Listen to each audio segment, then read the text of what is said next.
Voilà, gloire à Dieu. Hein. Je bénis Dieu ce soir. Et voilà, béni soit le Seigneur. Nous voulons être plus près du Seigneur que jamais. Si hier nous avons été près, nous voulons encore être encore plus près aujourd'hui. Et vous savez, ce cantique, je l'ai écrit il y a maintenant une vingtaine d'années. Être plus près de toi, Seigneur. Parce qu'on se rend compte qu'on peut être de jour en jour plus loin de lui. On peut être de jour en jour plus loin.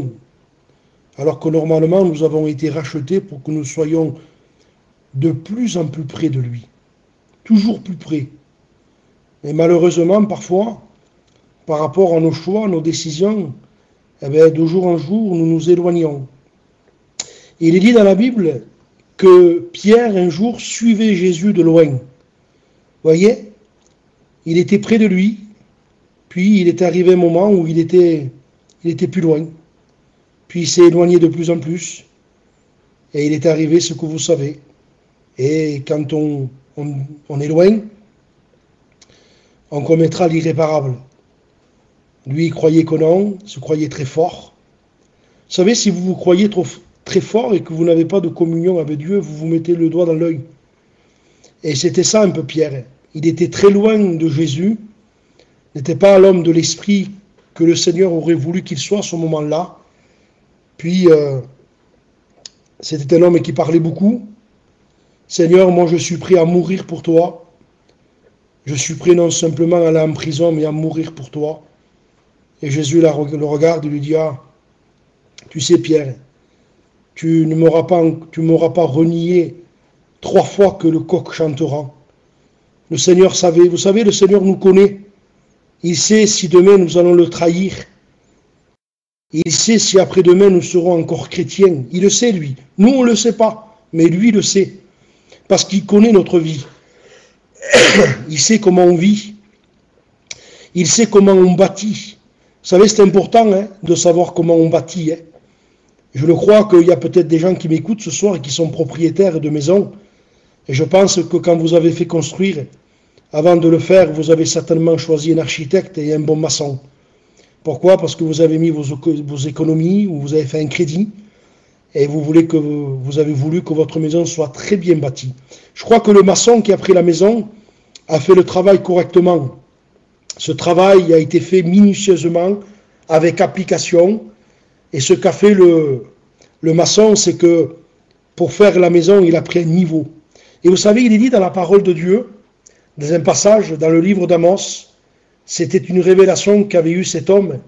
Il est dit comme ça, le Seigneur m'envoya cette vision. Voici le Seigneur se tenait sur un mur aligné au cours d'eau. Il avait un niveau dans la main. Et l'Éternel me dit, que vois-tu, Amos? Je vois un niveau. Et le Seigneur lui dit, je mettrai le niveau au milieu de mon peuple. C'est-à-dire, je vais voir comment ça a été bâti. Je vais voir s'il n'y a pas, vous savez, des chemins qui sont pas à niveau. Dont le Seigneur sait, il connaît lui. Vous savez, nous on parle, mais quand le Seigneur met le niveau, vous savez, le niveau arrête tout. Un jour, j'ai fait une piscine chez moi. Donc une piscine, vous savez, que j'ai achetée. Mais avant, moi je pensais qu'il fallait la mettre comme ça. Je pensais qu'il fallait acheter la piscine et mettre l'eau, et puis c'est tout. Et le collègue, que lui était maçon, c'était un maçon professionnel, il m'a dit non, c'est pas comme ça. Ah bon, ah non. Il m'a dit, il faut que premier où tu mettes une dalle, ou sinon que tu fasses rentrer du sable. Et pourquoi faire? J'ai dit moi, mais pour que tu mettes la piscine à niveau. Si tu ne mets pas le sol à niveau, ta piscine va pencher. Et toute l'eau que tu vas mettre à l'intérieur, eh bien après tu vas perdre l'eau. Alors il a fallu que je fasse rentrer 2 tonnes ou 3 tonnes de sable. Puis moi, qu'est-ce que j'ai fait? Et j'ai fait à ma façon à moi. Il m'a dit non, c'est pas comme ça. Il faut prendre un râteau, il faut prendre une pelle. Et vous savez, il avait une espèce de barre assez longue là. Et il avait un niveau dans la main. Et pendant des heures, il a fallu que je mette le sable à niveau. Moi, je dis, c'est bon quand même, le regarde. Non, mais dit, tu vas voir. Je vais mettre, me dit, le niveau, tu verras. Et quand il mettait le niveau, on voyait que la bulle penchait d'un côté. Et c'était pas bon. À mes yeux, c'était bon. Mais le niveau disait la vérité. Et c'est le niveau qui dit la vérité. C'est la parole de Dieu qui dit la vérité. Alors, c'est pas celui qui se recommande lui-même qui dit, tu vois, c'est bon là. Non, non, dit le Seigneur, mets le niveau. Et en mettant le niveau, on se rend compte que parfois, il y a comment je pourrais vous dire, le sol n'est pas au niveau, quoi. Et des fois, dans notre vie, c'est pas au niveau. Des fois, ma vie n'est pas au niveau. Il manque du sable. Il faut faire les niveaux du sable pour que le sol soit bien au niveau. Pour que la bâtisse qui va être construite, vous savez, le but de construire une maison, c'est qu'elle dure longtemps. Et le but de devenir un chrétien, c'est d'être un chrétien fidèle jusqu'au bout. Arriver jusqu'au bout, aller jusqu'à la fin. Mais ça dépend comment vous bâtissez votre vie. Vous irez pas loin. Mais le Seigneur nous a donné sa parole. Il nous a donné sa parole pour que justement, nous soyons des hommes qui bâtissent selon les normes. Je ne pense pas qu'on construit une maison comme ça. Moi, c'est ce que je ne ferais pas en tout cas. Si je mettrais mes économies et que je construirais une maison, j'essaierais de bien la faire. Et je ferai les choses minutieusement, tranquillement, parce qu'à l'intérieur, je vais mettre ma famille. Vous savez, quand on devient un chrétien, c'est pas n'importe quoi un chrétien. Hein. Chrétien veut dire petit Christ. C'est grand, hein. Être un petit Jésus. Chrétien, petit Christ. Donc nous avons des grandes responsabilités. Nous avons un témoignage à donner au niveau de notre foyer, de nos enfants. Et nous vivons un temps très très particulier. J'ai rien à vous apprendre, simplement je lis la Bible comme vous. Mais il est dit qu'à la fin des temps, les hommes abandonneront la foi pour s'attacher à des doctrines de démons, à toutes sortes de doctrines. Et nous vivons un temps particulier aujourd'hui où les gens se conduisent un petit peu. Les gens se conduisent selon leurs pensées, selon leur savoir, selon ce qu'ils ressentent. Puis on voit les gens s'égarer, se perdre, malgré que Dieu met des serviteurs parfois. Dieu a établi des hommes, des serviteurs. Dieu a établi des serviteurs avec la parole de Dieu. Puis non. Ils n'écoutent pas trop leurs serviteurs. Ils savent mieux que tous eux. Ils sont intelligents, vous comprenez. Ils comprennent, mais en réalité, ils ne comprennent rien. Vous savez, la Bible, ce qu'elle dit, si quelqu'un croit savoir quelque chose, il n'a pas encore comme il faut, comment il aurait dû connaître. Mais si quelqu'un aime Dieu, celui-là est connu de lui. Vous savez, ce n'est pas important de savoir les choses. Ce qui est important, c'est d'aimer Dieu. Même si peut-être vous ne faites pas tout bien, mais si vous aimez Dieu, vous serez instruit de Dieu. Dieu vous apprendra comment faire. Il vous montrera les directions, comme il a fait avec Noé. Il a montré à Noé comment faire. Parce que Noé était un homme qui marchait avec Dieu. C'est un homme fidèle, tout simplement. Et pendant sa génération, les gens vivaient dans le péché. Ah, les gens croyaient en Dieu, bien sûr que les gens croyaient en Dieu. Mais les gens vivaient dans le péché. Les gens pensaient à manger, à boire, à bâtir, à construire, à réussir leur vie. Puis Noé était un homme de Dieu qui marchait avec Dieu, qui se détournait du mal. Et puis le Seigneur va lui donner une mission. Et il va lui donner les directives. Vous savez, le Seigneur ne fait pas les choses à moitié, le Seigneur.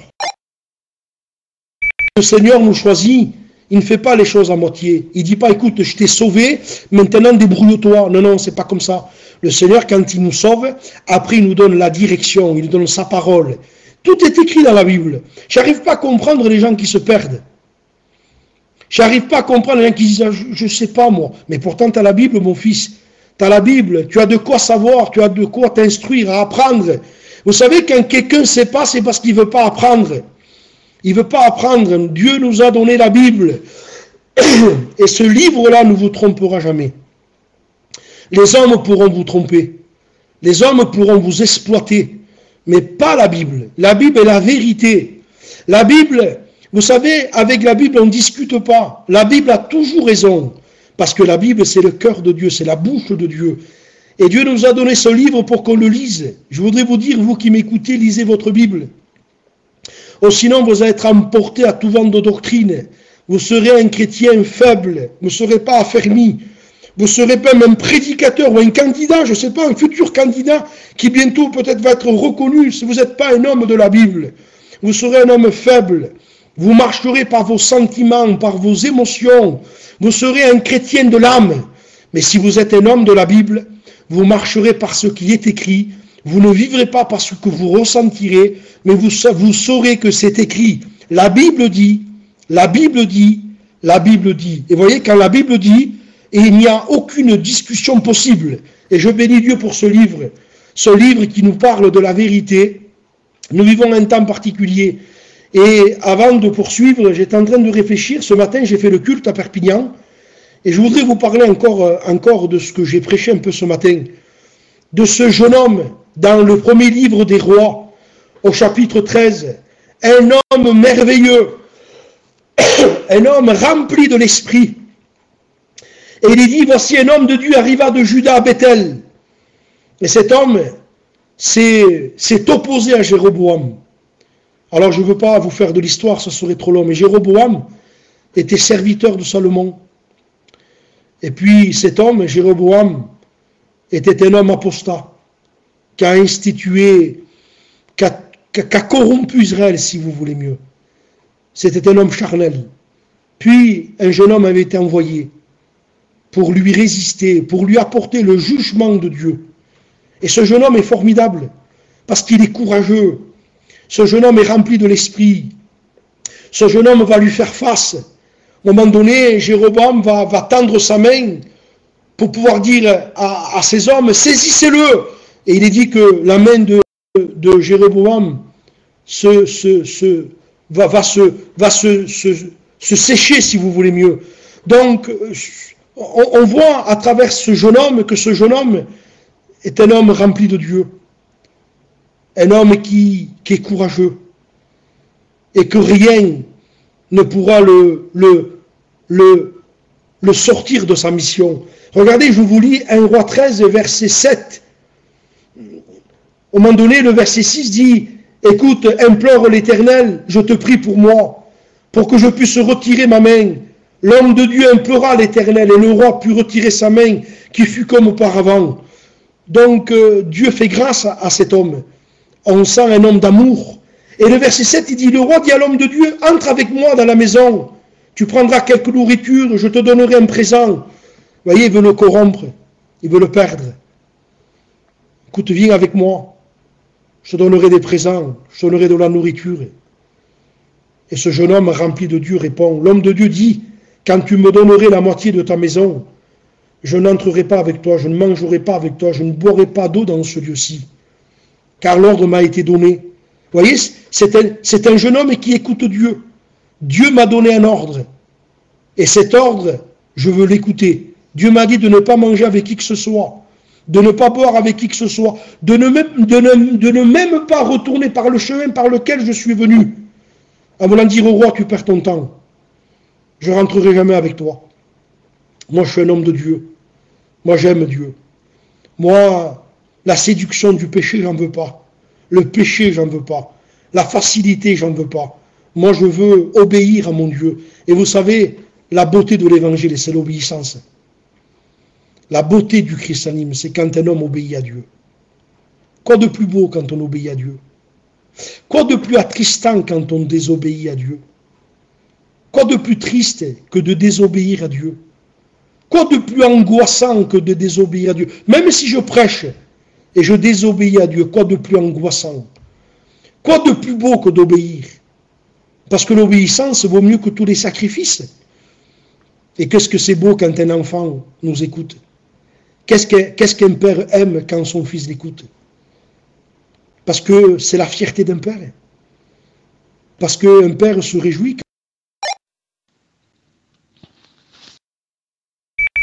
Un père se réjouit quand son fils est là et le respecte et l'écoute. Eh bien, je voudrais vous dire tout simplement que le ciel se réjouit quand les fils de Dieu écoutent leur Dieu. Il n'y a pas plus réjouissance pour le Père que quand on écoute Dieu. Il n'y a pas plus angoissant que de désobéir à Dieu. La chose la plus terrible dans ma vie, c'est quand je désobéis à Dieu, mais que personne ne m'a vu, mais que j'ai désobéi au Seigneur, à celui qui m'a aimé. J'étais l'homme le plus triste du monde, même si j'avais peut-être de l'activité, même si je prêchais. Qu'importe, la valeur de notre évangile, ce n'est pas ce qu'on fait. Mais la valeur de l'évangile, c'est quand un fils de Dieu écoute Dieu. Et ce jeune homme est déterminé. Rien ne va le tourmenter, rien ne va l'empêcher d'accomplir sa mission. Le diable essaiera par la séduction, par les présents. Ce jeune homme est ferme. Et nous vivons un temps aujourd'hui où nous devons être fermes. Fermes dans nos décisions, fermes dans nos choix, fermes dans ce que nous avons choisi Je sais que tu as choisi le Seigneur. Tu l'as choisi. Tu t'es fait baptiser. Et tu te rappelles quand tu t'es fait baptiser, pour certains, ça fait peut-être pas longtemps. Est-ce que tu t'engages dans les bons jours et dans les mauvais? Tu as dit Amen. Et on t'a dit, selon la confession de ta foi, on te baptise au nom du Père, du Fils et du Saint-Esprit. Tu as été baptisé parce que tu as confessé que tu suivrais Jésus dans les bons jours et dans les mauvais. Et voilà, des fois il y a des mauvais. Et dans les mauvais, il y a des plaintes. Dans les mauvais, il y a du murmure. Dans les mauvais, il y a peut-être des colères contre le Seigneur. Pourquoi? Parce qu'on n'accepte pas. On n'accepte pas le côté, je pourrais dire qu'on n'accepte pas, on n'a accepté qu'un côté de la croix, la face A de la croix, la bénédiction, la rédemption, le pardon de nos péchés. Qui ne veut pas ça? Mais la face B, on ne la veut pas. La face B, c'est porter la croix, souffrir pour Jésus, renoncer au péché, renoncer peut-être à gagner même notre vie. Jésus a dit, si quelqu'un veut me suivre, qu'il se charge de sa croix et qu'il me suive. Et là, ce jeune homme est déterminé. Et voilà, vous savez que le diable a un tour, plus qu'un tour dans son sac, on dit. Et là, il va essayer de séduire ce jeune homme par des péchés de lumière, de fausse lumière. Je voudrais vous lire un texte avant d'aller plus loin. 2 Corinthiens chapitre 11, verset 13. Ces hommes-là sont des faux apôtres. Je voudrais vous dire, avant d'aller plus loin, faites attention parce que nous sommes remplis de faux. C'est Jésus qui disait ça. Il dit, les faux prophètes viennent à vous en vêtements de brebis, mais au-dedans d'eux, ce sont des loups. Et Jésus dit, vous les reconnaîtrez à leurs fruits. Je rappelais ce matin le texte de Jean, de l'épître de Jean. Je vous le lis avant de revenir, regardez. C'est un texte que j'aime beaucoup et qui me poursuit depuis des mois. C'est Jean qui dit, la première épître de Jean, il dit, 1 Jean 4, bien-aimés, n'ajoutez pas foi à tout esprit. Ça veut dire, ne dites pas amen à tout, mais éprouvez les esprits pour savoir s'ils sont de Dieu. Car plusieurs faux prophètes sont venus dans le monde. Nous vivons un temps de faux. Voyez, faux Lacoste, faux Guess. Voyez, c'est le temps faux parfum. Eh bien, nous vivons ce temps de faux. Et là, la Bible dit, ce sont des faux apôtres, des ouvriers trompeurs, déguisés en apôtres de Christ. Cela n'est pas étonnant puisque Satan lui-même se déguise en ange de lumière. Et là, ça devient plus profond, là. Le diable se déguise en ange de lumière pour pouvoir attaquer la lumière. Si vous n'êtes pas rempli de l'esprit, si nous ne sommes pas remplis de l'esprit, on ne peut pas s'en sortir. Parce que le diable est beaucoup plus fort que nous. C'est quand on est rempli de Dieu, c'est quand l'Esprit de Dieu peut nous avertir, nous montrer les choses. Le Seigneur va vous accorder un discernement.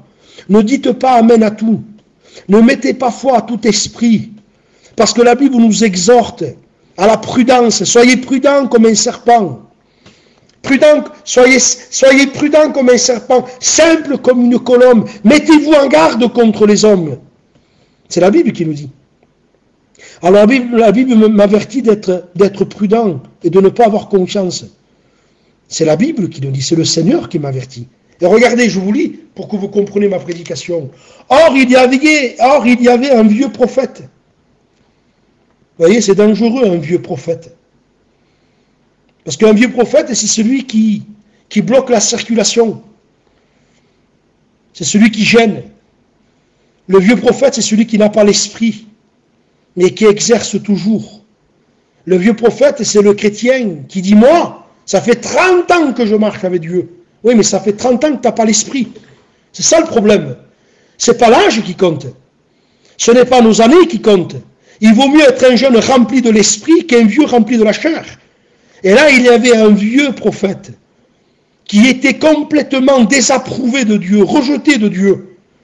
Et il dit à ses fils, qu'est-ce qui s'est passé? Puis ses fils lui racontent ce qui s'est passé, qu'un jeune homme est venu, et que ce jeune homme a résisté à Jéroboam, que ce jeune homme a dit non à toutes les séductions de Jéroboam, et que ce jeune homme est un homme de l'esprit, un homme de Dieu. Ah bon, dit le vieux prophète. Puis le vieux prophète dit à ses fils, scellez-moi l'âne. Eh oui, vous savez, quand j'ai lu ça, je me suis rendu compte que les gens qui veulent nous séduire parfois prennent une apparence d'humilité. L'âne dans la Bible, c'est l'humilité.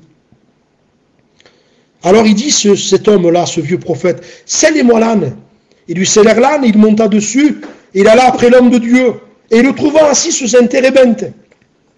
L'autre fois, je rappelais à un frère cette image qui était belle et qui me plaisait.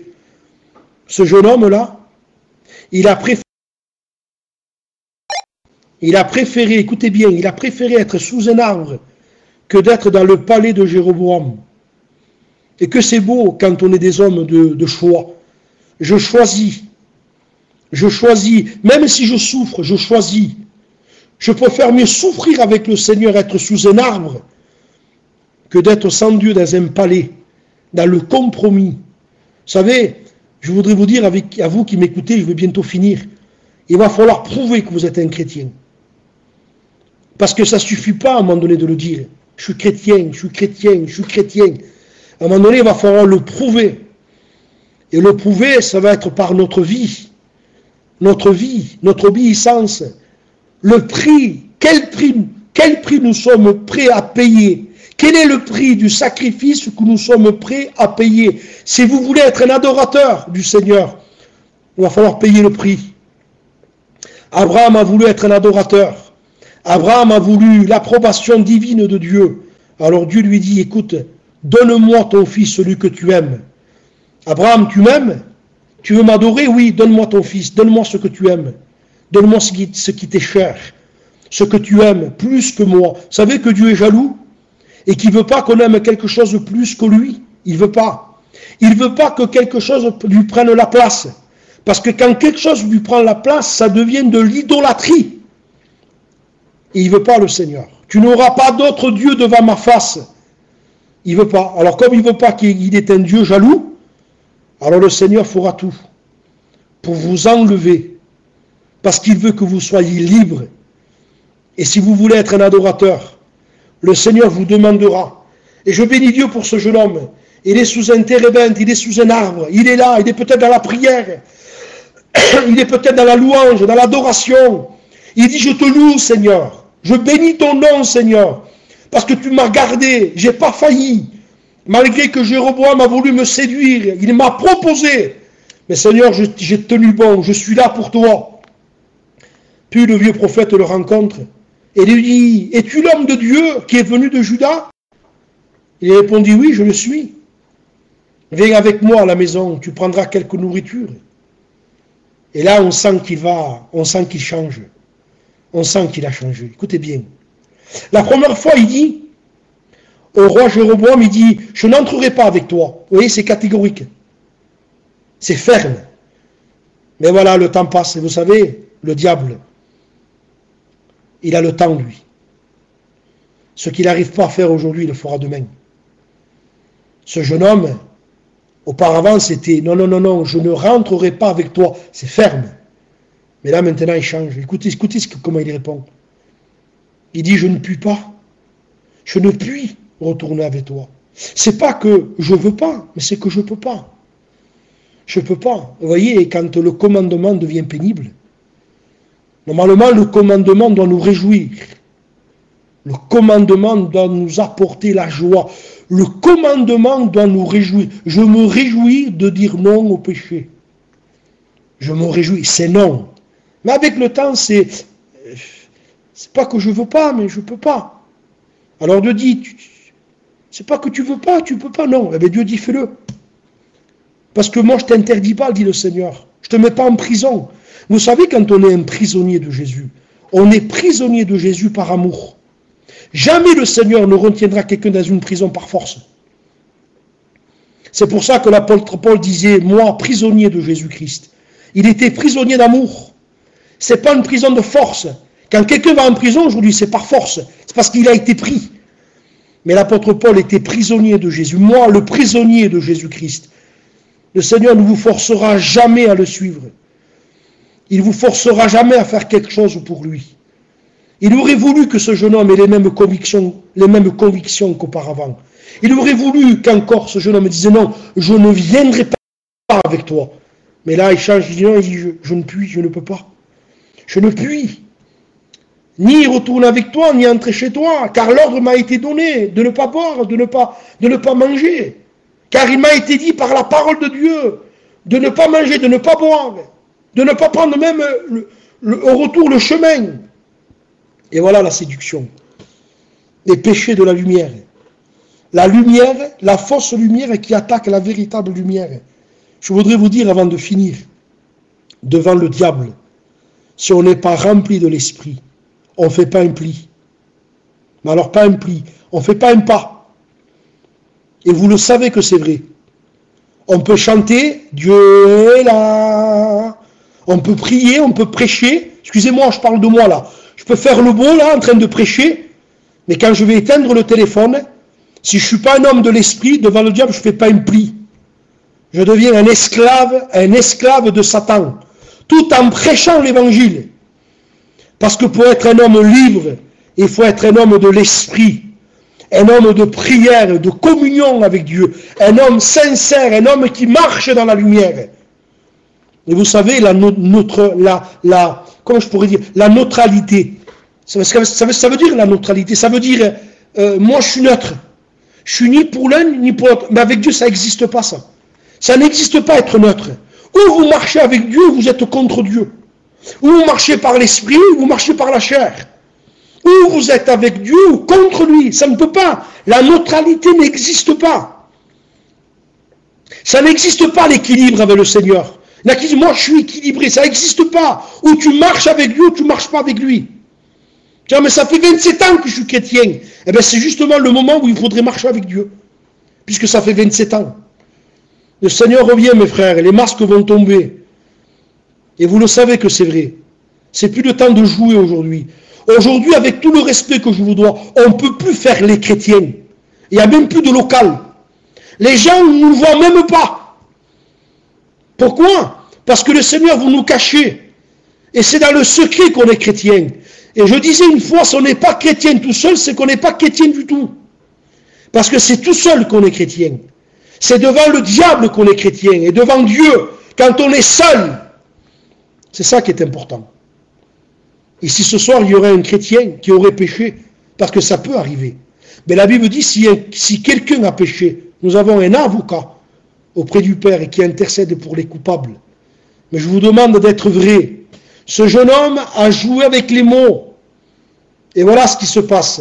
Le vieux prophète lui dit au verset 18, « Moi aussi je suis prophète comme toi. » Eh oui. Et vous allez vivre ce temps. Les gens disent, « Mais moi aussi je suis chrétien comme toi. » Non, non, non, non, non, non. Non, non, mon frère, tu n'es pas chrétien comme moi. Parce que ça, c'est pas moi, je ne le fais pas, ça. Oui, mais tu comprends, je suis chrétien, moi aussi. Mais qu'est-ce que c'est aujourd'hui être un chrétien? Je vous pose la question. C'est quoi être un chrétien aujourd'hui? C'est être baptisé. C'est prendre la Sainte Seine.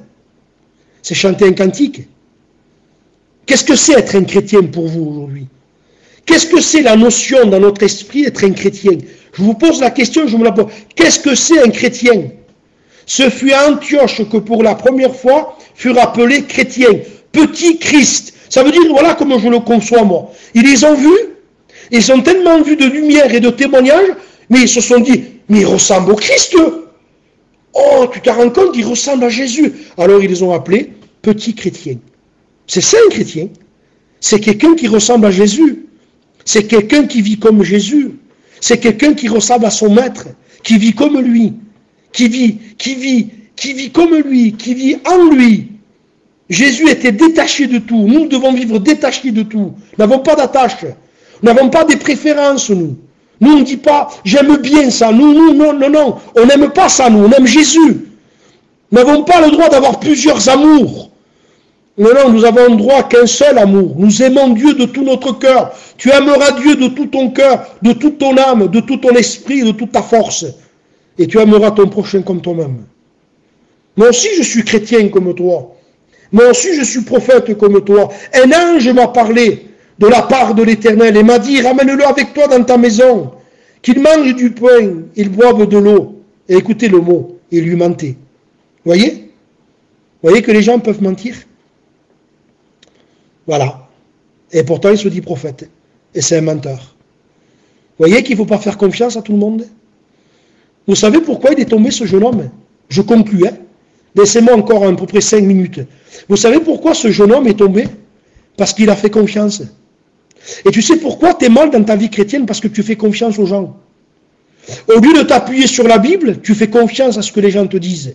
Tu lis ta Bible, tu pries, tu as des convictions, tu sors de chez toi, tu parles avec des gens, les gens arrivent à te convaincre plus que la Bible. Pourquoi? Parce que tu fais confiance. La confiance que tu as, elle va te tuer. Eh oui, tu as trop confiance aux hommes. Malheur à l'homme qui se confie dans l'homme. Mais heureux l'homme qui se confie en l'Éternel. Ton seul ami, c'est Jésus. Ton seul ami, c'est l'Éternel, c'est ta Bible. Elle ne te trompera jamais. Il a fait confiance. Et le texte dit, il lui mentait. Vous savez pourquoi il lui ment? Parce que lui, c'est un faux prophète. Il est corrompu, il est dans le péché, il n'a plus de témoignage. Et vous savez, quand on n'a plus de témoignage, qu'on est un tordu, qu'on n'est plus droit, qu'on n'est plus l'homme de Dieu, on veut des gens avec nous. Et on essaye de séduire les autres. Et l'homme de Dieu retourna avec lui, il mangea du pain et but de l'eau dans sa maison. Et ce qui est arrivé est arrivé. À un moment donné, le jeune homme est reparti, puis il rencontra un lion. Et le lion l'a tué. Et le texte dit, sur le verset 24, l'homme de Dieu s'en alla, il fut rencontré dans le chemin par un lion.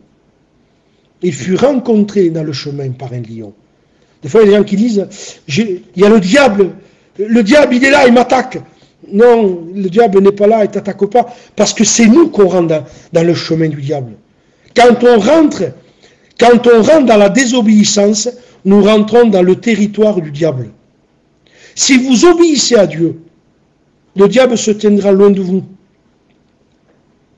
Eh oui, la Bible dit, résistez-lui avec une foi ferme, et il fuira loin de vous. Mais si par contre vous désobéissez, si vous laissez rentrer le péché, la rancune, la haine, l'amour de l'argent, l'amour du matériel, l'idolâtrie. Vous savez que le matériel, c'est une idolâtrie. L'argent, c'est une idolâtrie.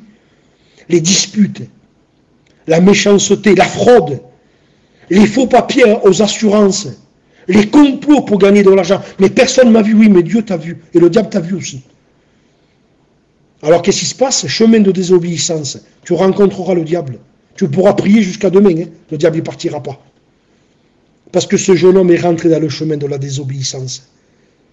Je finis, permettez-moi de finir. Puis son cadavre était étendu dans le chemin. L'âne resta près de lui. Voici des gens qui passaient, virent le cadavre étendu dans le chemin, le lion se tenant à côté du cadavre. Et ils parlèrent à leur arrivée dans la ville où il demeurait le vieux prophète. Lorsque le prophète qui avait ramené du chemin l'homme de Dieu lui apprit, il dit, c'est l'homme de Dieu qui a été rebelle à l'ordre de l'Éternel. Et l'Éternel l'a livré au lion. Voyez, il a été rebelle à l'ordre de l'Éternel, puis l'Éternel l'a livré au lion, qu'il a déchiré, l'a fait mourir selon la parole que l'Éternel lui avait dite. Puis s'adressant à ses fils, il dit, scelle-moi l'âne. Il le scellèrent, et il partit. Il trouva le cadavre, puis il le prit avec lui. Le prophète releva le cadavre de l'homme de Dieu, le passa sur l'âne et le ramena. Et le vieux prophète rentra dans la ville pour le pleurer et pour l'enterrer. C'est terrible, hein? C'était lui qui l'avait trahi, et c'était lui qui le pleurait maintenant. Eh oui, il y a des hommes comme ça. Ils vous font mourir, et ils viennent à votre enterrement, et ils disent, c'est un homme de Dieu quand même. Mais c'est eux qui vous font mourir. Je voudrais vous dire, avec vous qui m'écoutez, je finis. Soyez prudents. Ne mettez pas votre confiance dans les hommes. N'ayez confiance en personne. Et les gens qui vous diront, mais il faut s'aimer, c'est faux. Il faut aimer Dieu premier. Premier, on aime Dieu. Et quand on aime Dieu, on aime les frères. Mais en premier, c'est pas il faut s'aimer. Il faut premier aimer Dieu premier. Parce que les hommes qui souvent disent, il faut s'aimer, c'est parce qu'ils ont beaucoup de choses à se faire pardonner parfois. Parce que le vrai homme de Dieu vous amènera à aimer Dieu. C'est pour ça que je disais ce matin, je ne prêche pas pour que vous m'aimiez à moi. Je prêche pour que vous aimiez Jésus de tout votre cœur. Nous, le rôle de nous, les serviteurs, avec mes frères qui sont là avec Pachai, notre rôle à nous, c'est de vous faire aimer Jésus plus que tout. On n'est pas là pour que vous nous aimiez à nous. Et le malheur, vous savez que ça serait un malheur si je chercherais à être aimé par vous? Parce que si je cherche à être aimé, tôt ou tard je ferai un compromis. Parce que je vous dirai oui, quand Dieu dira non. Mais par contre, si je cherche à aimer Dieu de tout mon cœur, je vous dirai que ce que Dieu dit. Quand un homme de Dieu aime Dieu, un ministère aime Dieu, son but à lui, c'est de paître le troupeau, c'est de soigner les brebis, et c'est d'amener les brebis au berger. Votre véritable berger, c'est Jésus. Et même s'il y aurait des chrétiens qui m'écoutent ce soir, je ne sais pas, des fois dans des endroits, et que peut-être vous n'avez pas d'église, et même de berger, et vous voudriez un berger, je le comprends, mais je voudrais vous dire, mes frères et sœurs, vous avez le plus grand des bergers, c'est Jésus. Au moins, vous ne serez pas déçus. Parce que Dieu peut-être peut vous donner un prédicateur, et ce prédicateur peut vous décevoir. Le meilleur des bergers, c'est Jésus. Attachons-nous à Dieu, attachons-nous à la vérité, et que Dieu nous garde dans le chemin que Dieu nous a tracé. Dieu vous bénisse. Gloire à Dieu.